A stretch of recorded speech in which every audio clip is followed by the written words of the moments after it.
కావలి పట్టణం రామూర్తిపేటలోని సాయిబాబా ఆలయంలో గురువారం ప్రత్యేక పూజలు జరిగాయి. భక్తులు స్వామివారి ఆశీస్సులు పొందారు.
కావలి రామూర్తిపేట సాయిబాబా ఆలయంలో గురువారం భక్తులకు అన్నదాన కార్యక్రమం జరిగింది. భక్తులు స్వామివారి ప్రసాదాన్ని స్వీకరించారు.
ఎన్నికల ప్రచారం ప్రారంభించిన సమాజ్వాదీ పార్టీ కావలి ఎమ్మెల్యే అభ్యర్థి మర్రి వేణుగోపాల్ యాదవ్ గురువారం మీడియాతో మాట్లాడారు.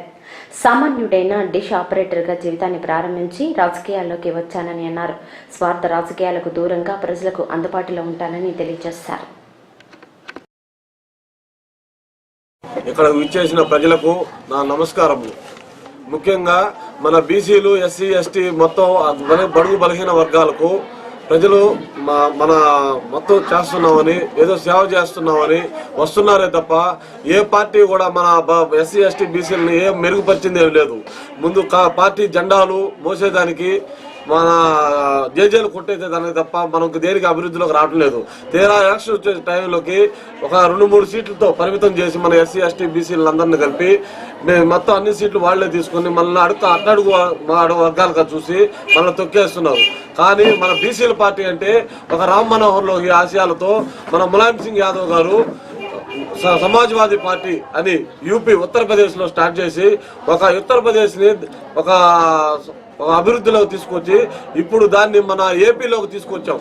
దాన్ని ఇప్పుడు మన కావలి నియోజకవర్గమైన అసెంబ్లీ అభ్యర్థిగా మర్రి వేణుగోపాల్ యాదవ్ అని ఒక పేద కుటుంబంలో నుంచి వచ్చి ఒక కేబుల్ ఆపరేటర్ గా నేను ఒక పేదల బలహీనతను వాళ్ళకు ఉండే అన్ని చూసుకొని నేను ఇప్పుడు ఒక నాయకుడిగా దీంట్లోకి వస్తున్నాను. ఒక యువతగా బయటకు వస్తున్నాను. ఏంటంటే పేదల కష్టాలన్నీ చూసుకొని ఏంది పరిస్థితులు ఎట్లా ఏంది ఎక్కడ మనం ఎవరు ఇబ్బంది పడుతున్నారు ఏందని దానివల్ల వెలుగు తీయటం అయింది. తర్వాత వచ్చేసి మన రాష్ట్రాన్ని సమైక్యంగా ఉంచడానికి మన ములాయం సింగ్ యాదవ్ గారు పార్లమెంట్ లో బిల్లును తిరస్కరించి మొట్టమొదటిసారిగా మన రాష్ట్రాన్ని చీల్చి చెండాడుతున్న వాళ్ళని ఎదిరించిన అభ్యర్థిగా ఒక ములాయం సింగ్ యాదవ్ గారు ఎదిరించి ఒక ముందుకు తీసుకొస్తే తర్వాత ఏ పార్టీ కూడా దాన్ని సహకరించకుండా 2 కళ్ళ సిద్ధాంతంతో ఒక చంద్రబాబు నాయుడు అయితేవి ఒక కాంగ్రెస్ పార్టీ అయితేవి మన రాష్ట్రాన్ని చీల్చి చెండాలి ఇవాళ మన రాష్ట్రాన్ని గందరగోళం చేసేసారు. ఇవాళ మన రాష్ట్రం చీలిపోయి మనం బాధపడుతుంటే వాళ్ళు రాజకీయం చేస్తున్నారే కానీ ఇవాళ వచ్చి మన జన పరిస్థితి రేపు మనకి ఎక్కడ అభివృద్ధి ఎక్కడ మన పరిస్థితులు ఏంది అని ఎక్కడ మన పరిస్థితులు చూసుకోవట్లా. ఏ నాయకుడు వచ్చినా ఏంటంటే ఎక్కడ ఎంత డబ్బులు పెడతామా ఎక్కడ ఓట్లు సంపాదించుకున్నామా ఇదే తప్ప జనాలకి ఏం అవసరం మనం ఏం చేద్దాం దేనికి ముందుకు వద్దాం అనే టైపులో ఎవడు ఆలోచించే నాయకుడే రావటంలే. వస్తున్నారు 1000 కోట్లు పెడుతున్నారే కానీ జనాల అభివృద్ధి లేదు. ఎక్కడ రోడ్లు అక్కడే అట్లా ఉన్నాయి, ఎక్కడ పనులు అక్కడ వేసిన కోకలు అక్కడే ఉన్నాయి. కాబట్టి ఒక యువక నాయకుడిగా జనాలందరూ ఆదరించి నన్ను ముందుకు తీసుకొచ్చి నన్ను కానీ అభివృద్ధిలో గెలిపిందిస్తే ఒక దేని పోరాటానికి ముందుకు వస్తున్నా.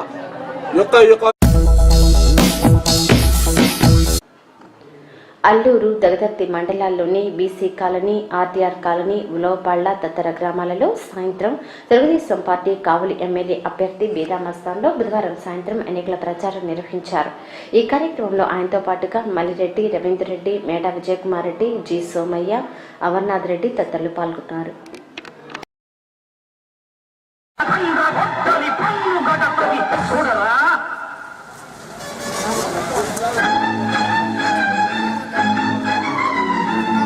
మస్తాన్ రావు గారికి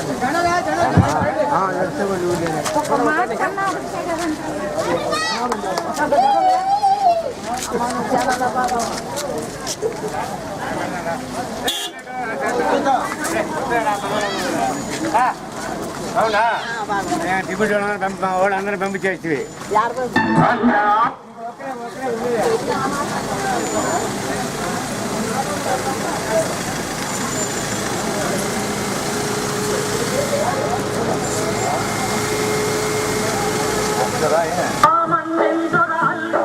చుట్టుముట్టి మంది వార్తల పెట్టి మనపు రంగులెక్కు పెట్టి వంద గుళ్ళు ఒక్కసారి పేర్చితే వందే మాతరం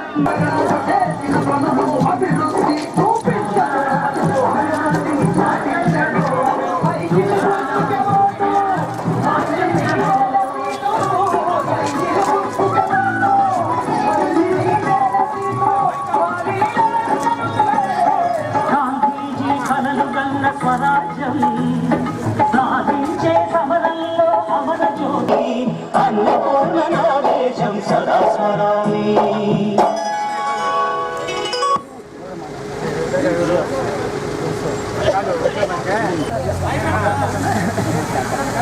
మిమ్మల్ని కలిసి రావడం ఒక 2-3 నెలల క్రితం అనుకుంటాను.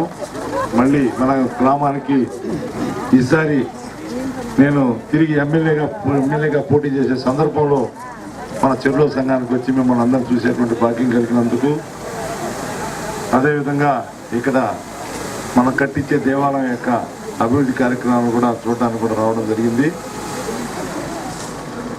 నా మాదిరిగానే ఇప్పుడు మళ్ళీ ఆదాల ప్రభాకర్ రెడ్డి గారు మీకు అందరూ కూడా సుపరిచితులు. ఆయన మన పక్కన మోపూరు వాసి, అంతకుముందు మన ఎమ్మెల్యేగా మంత్రిగా కూడా ఈ ప్రాంతంలో ఉన్నటువంటి రైతు బిడ్డ అయినటువంటి ఆదాల ప్రభాకర్ రెడ్డి గారు కూడా ఎంపీగా పోటీ చేస్తూ ఉన్నారు. ఈ సందర్భంలో ఈ మే 7వ తారీఖు జరిగిపోయేటువంటి ఎన్నికల బరిలో మేము ఇద్దరం కూడా ఉండడం, ఇద్దరం కూడా సైకిల్ గుర్తు మీద పోటీ చేయడం మీ అందరూ కూడా ఇప్పటికీ తెలిసినటువంటి విషయం. రేపు జరగబోయే ఎన్నికలు చాలా ముఖ్యమైనటువంటి ఎన్నికలు. ఎందువల్లంటే మీరు ఇంతకాలం ఎదురు చూస్తున్నటువంటి ఎన్టీ రామారావు గవర్నమెంట్, చంద్రబాబు నాయుడు గారు ముఖ్యమంత్రిగా రాబోతా ఉంది. స్కూల్ కూడా ఉంది. కాబట్టి ఈ సందర్భంలో మీరు అప్పులు చేసినటువంటి అన్నీ కూడా అనురాధ పైకి రామా మాజీ సర్పంచ్ ఓకే. కాబట్టి ఈ సందర్భంలో వాళ్ళందరూ కూడా చేయడానికి మనందరం కూడా అప్పులు దోసేయడానికి చంద్రబాబు నాయుడు గారు ఆయన అకౌంట్ తెచ్చుకోవడానికి కూడా బ్యాంకు ద్వారా అవకాశం కలుగజేస్తా ఉన్నాం. ఈరోజు ఇవన్నీ కూడా చెప్పాలని చెప్పి ఇంకా కూడా చదవండి. ఈ కార్యక్రమానికి మన గ్రామస్తులందరూ కూడా మిమ్మల్ని పలకరించడానికి ఇచ్చేస్తున్నారు. కావలి రూరల్ మండల పరిధిలోని సర్వాయిపాళెం గ్రామంలో బుధవారం తెలుగుదేశం పార్టీ కావలి శాసనసభ అభ్యర్థి బేదా మస్తాన్రావు ఎన్నికల ప్రచారంలో పాల్గొన్నారు. ఈ సందర్భంగా ఆయన ఓటర్లను ఉద్దేశించి మాట్లాడారు. ప్రచార కార్యక్రమంలో శ్రీమతి ఉప్పాల వరలక్ష్మి, స్థానిక నాయకులు, కార్యకర్తలు, అభిమానులు పాల్గొన్నారు. తమ్ముడు నన్ను ఆశీర్వదించిన దానికి అక్క చెల్లెళ్ళకి, అన్నదమ్ములకి, యువతకి, గ్రామ ప్రజానీకాన్ని ప్రతి ఒక్కరు కూడా మనస్ఫూర్తిగా నమస్కారాలు తెలియజేసుకుంటా ఉన్నాను. నా అదృష్టం ఏ గ్రామానికి పోయినా కూడా ఎక్కడ పోయినా అక్క చెల్లెళ్ళు యూత్ వాళ్ళు మరీ జేజేలు కొడుతూ నన్ను ఎమ్మెల్యే అయిపోయావు ఇంకెందుకు నువ్వు ఊర్లో ప్రచారానికి రావడం అన్న విధంగా వాళ్ళు చెప్పి నన్ను ఆశీర్వదిస్తున్నారు. కాబట్టి వాళ్ళందరూ కూడా పేరు పేరున నమస్కారాలతో వాళ్ళందరూ కూడా తెలియజేసుకుంటా ఉన్నాను. మనం మే 7వ తారీఖు మన ఎన్నికలు ఉన్నాయి. MLA election, MP election. ఎమ్మెల్యేగా తిరిగి నేను మీ శాసనసభ్యుడిగా పోటీ చేస్తా ఉన్నాను. అదేవిధంగా ఆదాల ప్రభాకర్ రెడ్డి గారు ఎంపీగా పోటీ చేస్తున్నాం తెలుగుదేశం పార్టీ సైకిల్ గుర్తు మీద. మా ఇద్దరు ఎన్నికలు మే 7వ తారీఖు ఉంటాయి కాబట్టి 2 ఓట్లు ఇస్తారు ప్రతి ఒక్కరికి. నేను చెప్పినా చెప్పని రామచంద్రాపురం ఎప్పుడు కూడా సైకిల్ స్టాంపింగ్, ఒక్క ఓటు అటు ఇటు పోయేటువంటి పరిస్థితి లేదు. కాబట్టి మమ్మల్ని ఆశీర్వదిస్తారని చెప్పి నాకు పూర్తి నమ్మకంతో మన గ్రామానికి కొన్ని పనులు కావాల్సింది ఉంది. ఎందుకంటే సమస్య మన దృష్టికి తీసుకొచ్చినప్పుడు 1కి 10 సార్లు దాన్ని తీర్చేటువంటి బాధ్యత మా మీద ఉంటది. ఇప్పుడు మంచినీళ్ళు అడిగారు. మంచినీళ్ళు 10 కోట్ల రూపాయలతో నేను తుమ్మలపేటలో శాంక్షన్ చేయించాను. అక్కడి నుంచి ఈ చుట్టుపక్కల గ్రామాలన్నిటి కూడా 22 గ్రామాలకి ఆ నీళ్లు సరఫరా కావాలి మంచినీళ్ళు పైపుల ద్వారా ట్యాంకులు కట్టి. కానీ మన గ్రామంలో ట్యాంకులు కట్టేదానికి ఒక వివాదమైనటువంటి సమస్య ఉంది. ఆ సమస్య వల్ల కొంచెం దాన్ని అధికారులు భయపడి ఆపారు. నేను కూడా ఈ గత 3 నెలల నుంచి ఎన్నికల హడావుళ్ళు ఉన్నాను. మున్సిపాలిటీ ఎన్నికలని, స్థానిక సంస్థల ఎన్నికలు, ఎమ్మెల్యే ఎన్నికలు. కాబట్టి ఎలక్షన్ కోడ్ ఉండేటువంటి సందర్భంలో అధికారులను గట్టిగా మాట్లాడేటువంటి పరిస్థితి లేదు.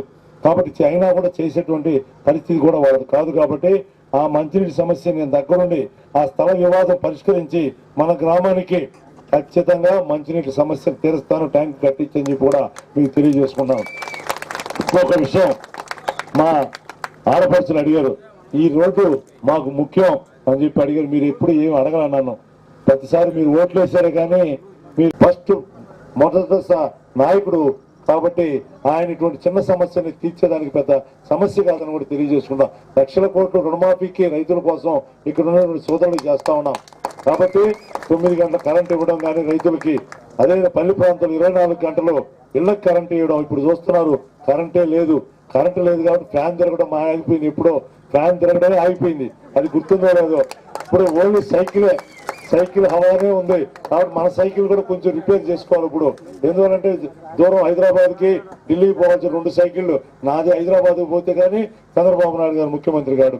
సిటిఎన్ కబుర్లు నేటికి సమాప్తం.